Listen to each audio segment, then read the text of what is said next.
Hello world, it's the 15th of December 2020. It's just gone midday UK time, and I'm looking now at Saturn in terms of a redux.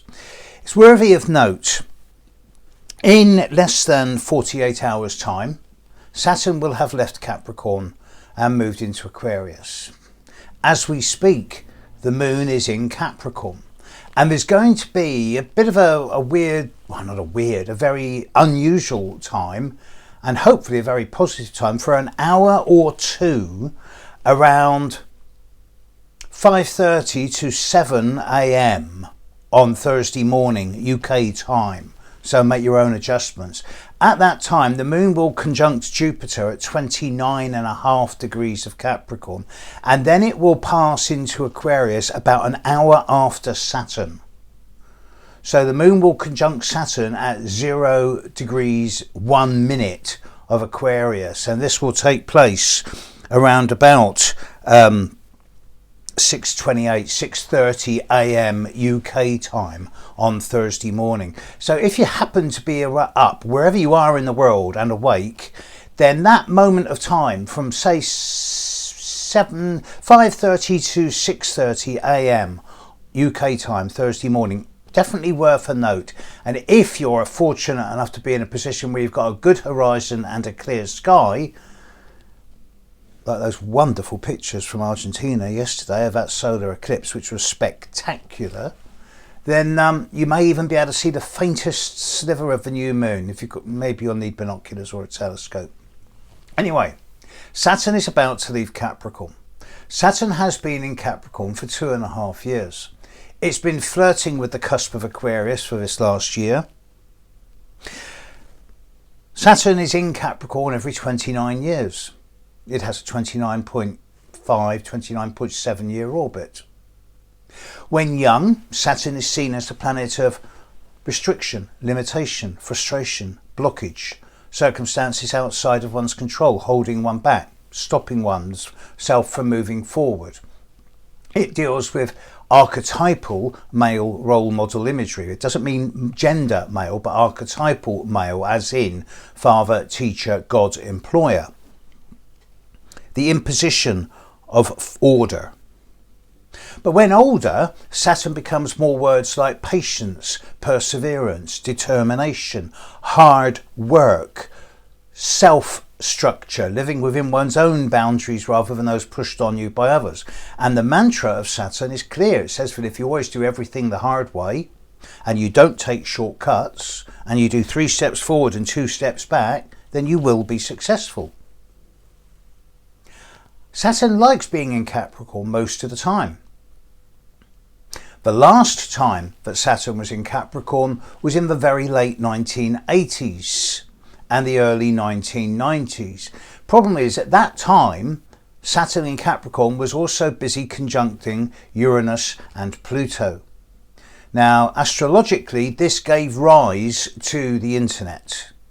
It is the single biggest factor in the emergence. Although the internet was postulated and potentially built a few years before, it was around 1989, 1990, as Saturn was conjuncting Uranus and Neptune, that it emerged into the public consciousness, and people started talking about how the future was going to be with this new artificial intelligence.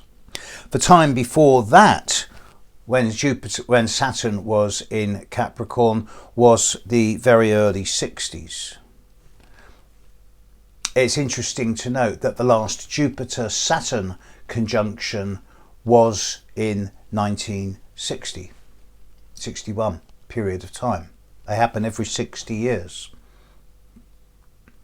So Saturn hasn't been in Capricorn unfettered for at least 60 years.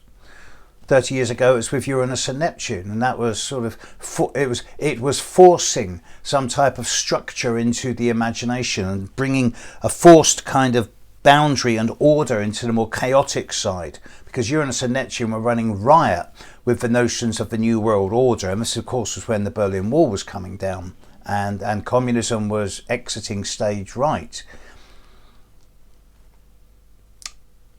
In 2019 and 2020, Saturn in Capricorn has been dealing with Pluto. And this has seen the change of the old world and the new world order in ways that we could never have imagined.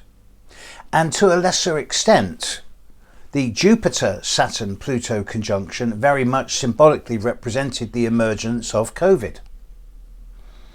Now, it'd be easy to say that astrology and viruses have nothing in common and that it was a random coincidence that COVID emerged just as the Jupiter-Saturn-Pluto conjunction happened.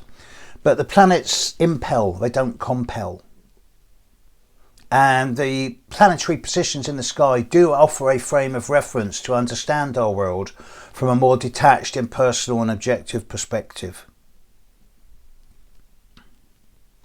In that note, I'm going to be fascinated to see what's going to happen when Saturn and Neptune conjunct each other in 4 to 5 years' time at the very end of Pisces and the very start of Aries. That's going to bring yet another major shift in consciousness stroke planetary development, human development.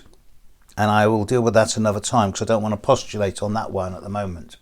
But instead, Saturn is now leaving Capricorn. It's left Pluto behind.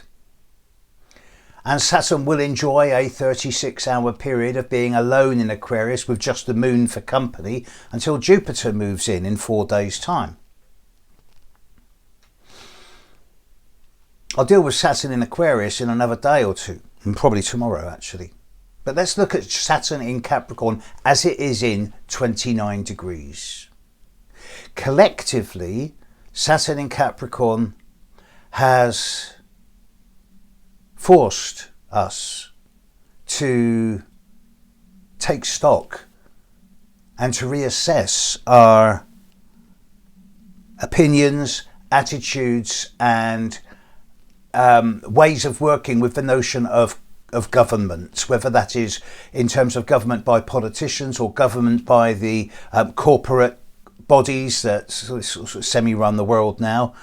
And it seems to me that in this last 2.5 years, we've really had to sort of be clearer and clearer within ourselves collectively about what rules we do want in the future and what we don't. A lot of rules have been broken in this last couple of years. A lot of old structures, boundaries and guidelines that have done us very well in the past have become redundant, have become either very brittle and rigid, thus have shattered, or have changed from concrete and steel and turned into transparent rubber and elastic. So we, in a lot of ways in this last couple of years, collectively we've bent the rules as much as broken them. But individually, look at the area of your chart that Capricorn occupies, look at the house Capricorn is in, and ask yourself, how much have you changed in this last 2.5 years? How have you chosen to live within your own boundaries rather than those pushed on you by others?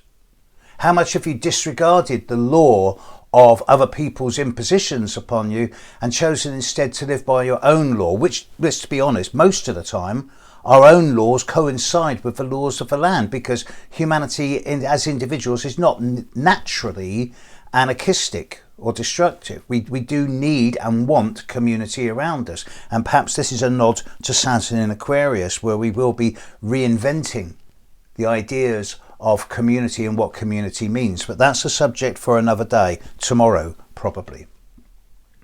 Instead, with Saturn in Capricorn, as Saturn now gets ready to leave, it's in the very last stages of 29 degrees of Capricorn. As I speak, it's what day is it? It's Tuesday. So Saturn is now at, is it Tuesday? Yeah, it is. Saturn is now at 29 degrees 50 of Capricorn. How have we redefined our own boundaries? How have we individually chosen to live our lives according to the laws of the land, our own laws, our own rules, personal beliefs and philosophies? And how have we changed? How have we restructured, reordered, rebuilt our lives? Collectively, I will, for one, will be very glad to see the back of Saturn in Capricorn. And to that lady who commented on my blog yesterday about how, as a strong Capricorn, and her mother was dying yesterday. My heart went out to her.